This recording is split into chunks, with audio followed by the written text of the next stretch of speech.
1 millionlik shurpayor yaxshimi yoki 250 ming shurpayor yaxshimi? Sizlarga shuni farqini ko'rsatib o'taman. Qani ketdik jigar.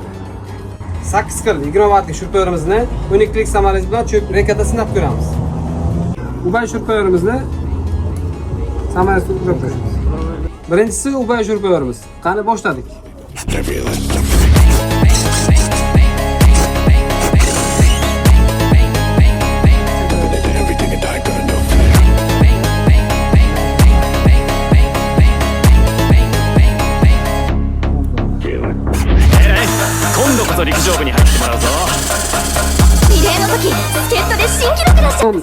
Brend ostidagi shurpayorimizni ushlab ko'ramiz.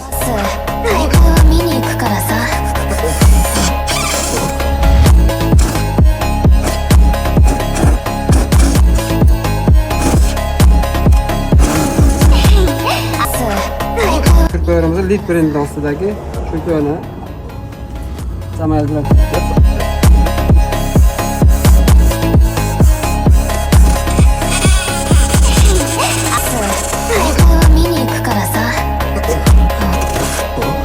shurpayorimiz 48 wattlik Melvik brend ostidagi shurpayorimiz.